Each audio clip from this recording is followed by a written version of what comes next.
Hello viewers, myself Yugam from Liv Well Finserv Private Limited. आज हमारे साथ CA अनंत सबरवाल जी हैं, जिन्हें 23 साल का एक्सपीरियंस है in financial literacy and wealth management. तो आज इसी चीज़ से रिलेटेड हम इनसे कुछ क्वेश्चंस पूछेंगे। तो सर, पहला क्वेश्चन मेरा ये है कि आजकल के लोग काफ़ी, मैंने देखा है कि लॉन्ग टर्म इन्वेस्टिंग से दूर भाग रहे हैं और short term trading, short term investments की ओर ज़्यादा जा रहे हैं। इसके ऊपर आपका क्या कहना है? Thank you Yugam, thank you for inviting me to this podcast and मेरा प्यार भरा नमस्कार to all the investors, all the viewers. देखिए युगम, कि जैसे आपने लॉन्ग टर्म इन्वेस्टमेंट की बात की है कि long term investment is always a boring thing. ये एक बहुत बोरिंग जर्नी है। इन्वेस्टमेंट जो है बहुत सिंपल है, बट इट्स नॉट ईजी। इसमें कोई आपको एक्साइटमेंट नहीं है, कोई एंटरटेनमेंट नहीं है, ठीक है। और आप ये मान के चलिए कि अगर हम अपने बच्चे को स्कूल में डालते हैं तो हमें एंटरटेनमेंट नहीं चाहिए, हमें वैल्यू क्रिएशन चाहिए, हमें उस बच्चे का करियर बनाना है, ठीक है। बिल्कुल। तो वेल्थ क्रिएशन भी ऐसा ही है। तो वेल्थ क्रिएशन को भी 10-15 साल लगेंगे, 20 साल लगेंगे। उसमें कुछ एंटरटेनमेंट नहीं है, बोरिंग है, उसमें भी राइज फॉल आएंगे। तो अगर आपको एंटरटेनमेंट चाहिए तो आप कैसीनो जाइए, और बहुत सारी एंटरटेनमेंट की अपॉर्चुनिटीज़ हैं दुनिया में, सब कुछ अवेलेबल है। तो लोगों को क्या है कि आज की डेट में एंटरटेनमेंट चाहिए, रीज़न बीइंग कि उनके फाइनेंशियल गोल्स के साथ उनकी अलाइनमेंट नहीं है। तो हमेशा फाइनेंशियल गोल्स को, वेल्थ क्रिएशन को टेक्स टाइम। तो हमेशा हम इंडस्ट्री में कहते हैं कि wealth creation takes 10 to 15 years to at the minimum, और जिनको जल्दी है उनको 20 से 25 साल लगेंगे। तो जिनको जल्दी है उनको ज़्यादा टाइम लगेगा। बिल्कुल। तो it's takes time, it's a boring journey. तो आपको समझना पड़ेगा कि मेरे फाइनेंशियल गोल्स क्या है, फाइनेंशियल गोल्स के अकॉर्डिंगली आपको इन्वेस्टमेंट करना पड़ेगा। तो ये लॉन्ग टर्म इन्वेस्टमेंट में ही वेल्थ क्रिएशन है, शॉर्ट टर्म में तो एक्साइटमेंट है और काफ़ी रिस्क है आपके लिए। इसके अलावा सर, मैं पूछना चाहूंगा कि आम आदमी के पास क्या क्या सोर्सेज हैं एक अच्छी वेल्थ क्रिएट करने के? कहाँ इस टाइम पे अपॉर्चुनिटीज अवेलेबल? देखिए देखो, इसमें 4 सोर्सेज है जो मेरा एक्सपीरियंस है वेल्थ क्रिएट करने के। एक है गोल्ड, दूसरा है FD जिसको हम डेट, गवर्नमेंट सिक्योरिटीज बॉन्ड्स कहते हैं, लेमन लैंग्वेज डेट। तीसरा है प्रॉपर्टी, चौथा है इक्विटी। जो कि गोल्ड है, FD है और प्रॉपर्टी है, ये हमारे फोर फादर्स करते आ रहे हैं। हम देखा है, हमारे घर में इनकी डिस्कशन होती है। एक तरह से कहूँ कि ये हमारे DNA में, जीन्स में है। इससे हमें वाकफ है, इससे हमें कोई दिक्कत नहीं है, सब लोग इसमें डील कर रहे हैं। इक्विटी ऐसी चीज है जो कि फर्स्ट जनरेशन है जो देख रही है। We have to learn investing in equity. और इक्विटी क्या है कि it's a combination of all the asset classes. इसमें आपकी प्रॉपर्टी में भी इन्वेस्टमेंट होती है, कमोडिटी गोल्ड सिल्वर में इन्वेस्टमेंट होती है, इंटरनेशनल इक्विटी में इन्वेस्टमेंट होती है, गवर्नमेंट सिक्योरिटीज बॉन्ड में इन्वेस्टमेंट होती है, equity large cap, mid cap, small cap, हर तरह की कंपनीज में इन्वेस्टमेंट होती है, स्टार्टअप में इन्वेस्टमेंट होती है, अनलिस्टेड सिक्योरिटीज में इन्वेस्टमेंट होती है। तो it's a combination of asset class. तो आपको इक्विटी सीखनी पड़ेगी, तभी आप आगे अपने जनरेशन को ये आप एक पास कर पाएंगे। जैसे हमारी जनरेशन ने, हमारे फोर फादर्स ने हमें गोल्ड, डेट और प्रॉपर्टी दी है। नहीं तो ऐसा ना हो कि आज से 20-25 साल बाद आपको लगे कि आई हैव लेफ्ट बिहाइंड।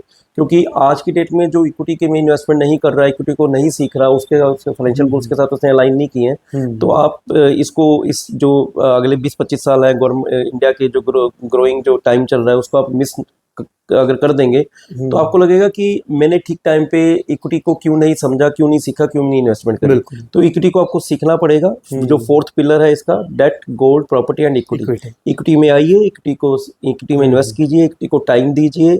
और इक्विटी, क्योंकि equity has a potential to create financial freedom for your family. बिल्कुल। तो ये 4 सोर्सेज रहते हैं वेल्थ क्रिएशन के, जिसमें इक्विटी काफ़ी इंपॉर्टेंट पार्ट प्ले करती है। ठीक है। इसके अलावा सर, जो मेरा क्वेश्चन है, मेरा पर्सनल क्वेश्चन भी, और मैंने काफ़ी ये चीज़ ऑब्जर्व भी करी है सर। जैसे लोगों को गाइडेंस चाहिए किसी भी चीज़ में, फिटनेस में गाइडेंस चाहिए तो ट्रेनर के पास जाते हैं, घर में कोई प्रॉब्लम आई प्लम्बर के पास गए, कारपेंटर के पास गए। बट जब बात फाइनेंशियल इन्वेस्टमेंट्स की आती है तो लोग झिझकते क्यों हैं एक प्रोफेशनल के पास जाने के लिए? देखिए, बात जो हम झिझकने की नहीं है, बात यह है कि नीड एनालिसिस, उनको नीड ही उसकी एक नई एक्वायर होती है कि मुझे जरूरत नहीं है प्रोफेशनल की। रीजन बीइंग क्या है, उसके 2-3 कारण है। एक, no idea about power of compounding. Second, no idea about delay cost. Third, जो एक मेन कारण है, not having any trust worthy, credit worthy professional और इन्वेस्टमेंट कोच और इन्वेस्टमेंट कंसल्टेंट। तो ट्रस्टवर्दी, क्योंकि आज की डेट में क्या है कि बैंक्स में, इंश्योरेंस कंपनीज में क्या हो रहा है कि एक प्रोडक्ट बेचे जा रहे हैं, सोल्यूशन नहीं प्रोवाइड किया जा रहा। और वो जो प्रोडक्ट बेच के गए हैं वो आपका सूटेबल है, आपको आपकी रिक्वायरमेंट पूरी करता है, आपके गोल्स को अचीव करने में आपकी हेल्प करता है, नहीं करता, कुछ नहीं है। तो क्या है कि एक तो ट्रस्ट डेफिसिट है, दूसरा डिले कॉस्ट का आइडिया नहीं है कि अगर 5 साल की, 2 साल की, 4 साल की, 10 साल की भी डिले हो गई तो वो कितना इन CRs आपको एक लॉसेस आपको दे सकती है। और तीसरा, कंपाउंडिंग का आइडिया नहीं कि पावर ऑफ कंपाउंडिंग की जो हम बचपन से चक्रवर्ती ब्याज जिसको हम कहते हैं कि इंटरेस्ट के ऊपर इंटरेस्ट, इंटरेस्ट के ऊपर इंटरेस्ट, अगर वो पावर ऑफ कंपाउंडिंग अगर लोग समझ लें, सीख लें, डिले कॉस्ट का उनको आइडिया हो जाए, ट्रस्ट वर्दी आपको वो मिल जाए, कोच मिल जाए, तो ये 2-3 चीजें हैं जिसके करके लोगों को लगता है कि यार इसमें हमें जरूरत नहीं है, और शायद इस इक्विटी का इन्वेस्टमेंट का पोटेंशियल का उनको आइडिया ही नहीं है, इस करके वो लोग इसमें एफर्ट भी नहीं कर रहे। ठीक है। अगला सर जो मेरा सवाल है, काफी वर्ड आजकल लोग यूज करते हैं, वो है कि ये लाइफस्टाइल इन्फ्लेशन। जी, इस चीज को लेके आप क्या कहना चाहेंगे, इसका क्या मतलब है, कैसे हमारी लाइफ पे इम्पैक्ट करता है? देखिए युगम की एवरेज जो ग्रोइंग इकोनॉमी की इन्फ्लेशन रहती है वो 5.5 से 6.5% के बीच में रहती है। नो डाउट कि पिछले एक साल से इंडिया की जो इन्फ्लेशन अप्रोक्सीमेटली 1-1.5-2% के आसपास है, 2-2.5% अभी चल रही है। तो ये इन्फ्लेशन धीरे धीरे बढ़ेगी क्योंकि ग्रोइंग इकोनॉमी है, जैसे डिमांड क्रिएट होती है इन्फ्लेशन बढ़ती है, और इन्फ्लेशन बढ़नी भी चाहिए, तभी आपको अगर देखिए इन्फ्लेशन बढ़ेगी तो कंपनी का माल महंगा होगा, कंपनी के प्रॉफिट बढ़ेंगे, कंपनी के प्रॉफिट बढ़ेंगे तो आपके म्यूचुअल फंड के प्राइस बढ़ेंगे, और आपको वो सारा प्रॉफिट आपके घर पे आएगा, आपके पोर्टफोलियो में आएगा।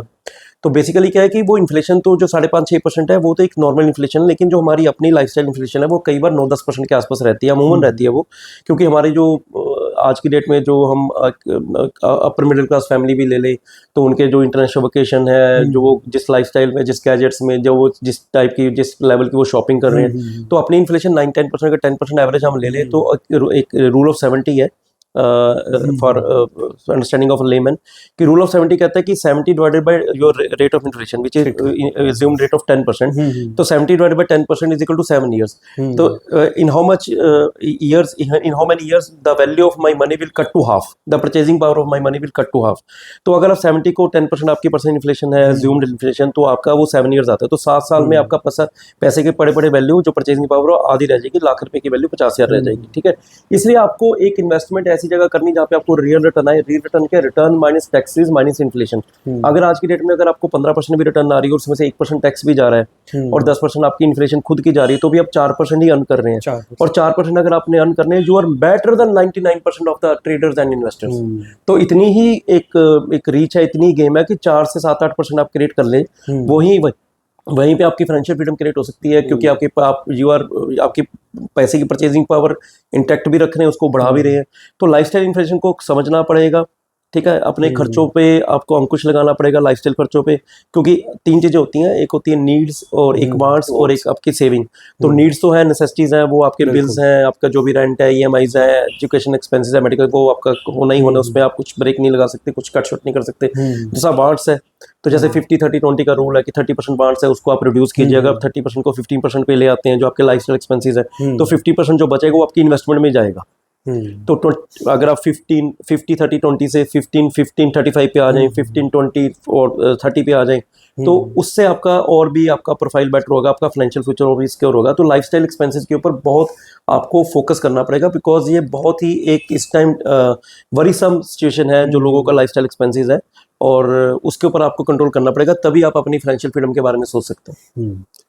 इसके अलावा सर मैं पूछना चाहूँगा कि कैसे एक लंबे टाइम के लिए डिसिप्लिन से की गई SIP एक बहुत बड़े वेल्थ क्रिएशन को बढ़ावा दे सकती है? देखिए युगम, जहाँ पे एक एग्जांपल के साथ मैं कोट करूंगा कि फॉर एग्जांपल आप 30,000 की SIP लगाते हैं पर मंथ, अगर आप इसको हम माइक्रो लेवल पे इसको अगर इसको हम डिवाइड करें तो 1,000 रुपीज़ डेली, तो 1,000 रुपया डेली मैं अपनी फैमिली के फाइनेंशियल फ्यूचर के लिए, सिक्योरिटी के लिए मैं इन्वेस्ट कर सकता हूँ, मुझे करना भी चाहिए। ठीक है, तो आजकल डेली से भी स्टार्ट हो चुकी है, और आप 1,000 रुपीज़ डेली भी आप इन्वेस्टमेंट इसमें कर सकते हैं। मंथली SIP की जरूरत नहीं है, रोज 1,000 रुपया आपके अकाउंट से डेबिट हो जाएगा, आपको पता भी नहीं लगेगा, 30,000 की आपकी सिप स्टार्ट हो जाएगी। अब अज्यूम रेट ऑफ रिटर्न 12%, एक बड़ा रीजनेबल सा रेट है, 12% रिटर्न लॉन्ग टर्म में बड़े आराम से आपको आ जाती है इक्विटी मार्केट में। ठीक है, क्योंकि आपके फाइनेंशियल गोल्स भी लॉन्ग टर्म में है। तो 30,000 की आप SIP लगा रहे हैं, 12% की रिटर्न है, और आप 25 साल के लिए वो SIP लगाते हैं, और 5% उस SIP को हर साल इंक्रीज भी करते हैं। तो 30,000 की SIP 5% का इंक्रीज है, 12% के अज्यूम्ड रिटर्न है, और 25 साल का आपके पास टाइम है। जैसे 25 साल का कोई यंग बच्चा है, बेटा बेटी, वो अपनी SIP स्टार्ट करते हैं, 10% इंक्रीज करते हैं, 50 साल तक 25 साल वो लगाते हैं, तो वो इससे जो उनका कॉर्पस क्रिएट होगा वो 7.5 करोड़ का कॉर्पस क्रिएट होगा at the the age of 50, 25 years 25 years, 25 plus 25, तो 7.5 करोड़ में से अगर वो 2,15,000 की पेंशन, जिसको हम SWP कहते हैं, systematic withdrawal plan, reverse of SIP, पैसा वापस आपके घर में आता है एज ए पेंशन, तो 2,15,000 की आप SWP उसमें से लगा सकते हैं अगले 25 साल के लिए, debt too with increase of 5%, जैसे आपने स्टेप अप सिप करी थी, ऐसे SWP को आप स्टेप अप कीजिए 5% से, तो वो आपकी 2,15,000 ऐसे 5% से बढ़ते बढ़ते बढ़ते बढ़ते तो आपकी 25 साल तक आपकी वो पेंशन आपकी चलेगी। और उसमें हमने assumed रेट ऑफ रिटर्न 10% लिया, पहले हमने 12% लिया, बाद में हमने 10% लिया, 25 साल हमने अकोमोडेशन पीरियड है, 25 साल हमारा डिस्ट्रीब्यूशन पीरियड है, तो उसमें क्या है कि आपका आराम से आपकी सारी लाइफ आप अपनी लाइफस्टाइल एक्सपेंसेस वगैरह सब कुछ अपना पूरा कर सकते हैं 2,15,000 से स्टार्ट करते करते। ये आप यकीन मानिए कि ये जो आपकी 50th ईयर में 25 प्लस 50 75th ईयर में जो मंथली खर्चा होगा वो विद 5% इन्फ्लेशन ही 7 लाख रुपया पर मंथ होगा, जो आज लाइफस्टाइल है। हाँ, आज अगर मेरा खर्चा 50,000 है, इसको मैं 5% से इन्फ्लेट करता हूँ, तो आज से 25 साल बाद ये खर्चा मेरा 2,15,000 होगा। 2,15,000 की मैं पेंशन लेना स्टार्ट करूंगा, इस पेंशन को मैं 5% से इंक्रीज करता रहूंगा जैसे जैसे इन्फ्लेशन बढ़ेगी। assumed rate of 5% inflation, assumed rate of 5% step up in SWP, तो 2,15,000 की मेरी जो मंथली पेंशन बनेगी एट द एज ऑफ 75 वो बनेगी 7 लाख रुपया। तो आप अपनी सारी लाइफ को प्लान कर सकते हैं with 1,000 rupees of monthly SIP। ये एक छोटी सी एग्जांपल है, हम इसको और बेटर और इसको बड़े लेवल पे भी लेके जा सकते हैं according to your budget.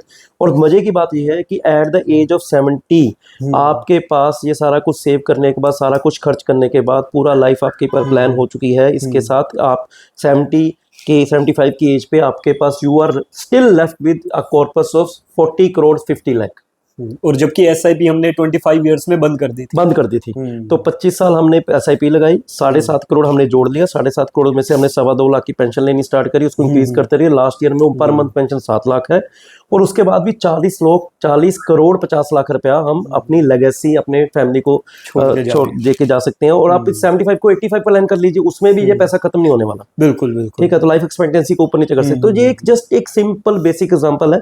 No doubt कि mutual fund investment subject to market, read all scheme related documents carefully, क्योंकि डिस्क्लेमर तो उनका देना एक ड्यूटी है, फर्ज है, क्योंकि that is part and parcel of that product, that compliance according to SEBI. लेकिन आपको ये देखना है कि आप अपने फाइनेंशियल गोल के साथ अटैच हैं। अगर आप अपने फाइनेंशियल गोल्स के साथ अटैच हैं, आप मार्केट के साथ वोलेटिलिटी के साथ अटैच नहीं है, तो आप अपना फाइनेंशियल फ्रीडम बड़े आराम से अचीव कर सकते हैं। मैंने बड़ी बेसिक एग्जांपल दी है 1,000 रुपीज डेली SIP की। हमारे पास बहुत सारे इन्वेस्टर्स हैं जो बहुत अच्छे अमाउंट की SIP कर रहे हैं, and they are targeting very good corpus for them. और सबसे बड़ी बात है, जब मर्जी इसमें से आपने जब आपके गोल अचीव हो, आप इस पैसे को विड्रॉ भी कर सकते हैं। कोई लॉक इन पीरियड नहीं है, कोई लिमिटेशन नहीं है, क्योंकि ये आपका पैसा है, टर्म एंड कंडीशन आपकी है। इसमें जो भी इसमें आपकी रिक्वायरमेंट्स है वो पूरी होंगी।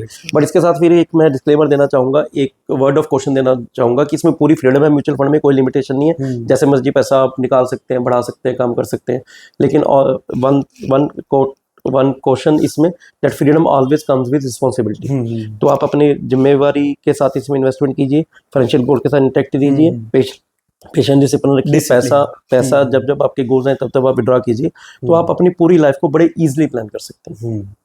जी, तो sir last but not the least, एक आपकी तरफ से कुछ personal advice which can work as a cherry on the cake, कि यार ये एडवाइस अगर कोई फॉलो करे लाइफ में, मार्केट्स में, तो लाइफ काफी हद चेंज हो सकती है। देखिए, मैं तो लास्ट में यही बोलूंगा कि हमेशा वेल्थ क्रिएशन के 3 पिलर्स होते हैं। फर्स्ट होता है इन्वेस्टर, सेकंड होता है फंड मैनेजर, थर्ड होता है एडवाइजर। तो go for some trustworthy advisor. कोई एडवाइजर आप ढूंढिए, प्रोफेशन ढूंढिए मार्केट में, जो जिसकी एक इंडिपेंडेंट ये काम हो, प्रैक्टिस हो, प्रोफेशन हो, बिजनेस हो, जिसका कोई टारगेट का प्रेशर ना हो। ठीक है, तो मैं हमेशा वैसा एडवाइजर आपको एक एडवाइस करूंगा, नंबर 1, क्योंकि वो आपके लिए रिटायरमेंट प्लान कर रहा है, वो आपके लिए फाइनेंशियल फ्रीडम प्लान कर रहा है। तो अगर वो 15, 20 साल, 25 साल की आपके लिए प्लान कर रहा है, तो एक तरह से वो आपका रिटायरमेंट प्लान है। बिल्कुल। और अगर वो 25 साल का फोर्सी कर रहा है, तो उसका रिटायरमेंट प्लान आप हो। हाँ, उसकी रिटायरमेंट आपके साथ, वो 25 साल आपको अक्सर बिजनेस करेगा, 25 साल आपको सर्विस देगा। ठीक है, तो एक दूसरे को रिटायरमेंट प्लान बहुत जबरदस्त कॉम्बिनेशन बन जाता है, एक बहुत जबरदस्त पार्टनरशिप बन जाती है दोनों की।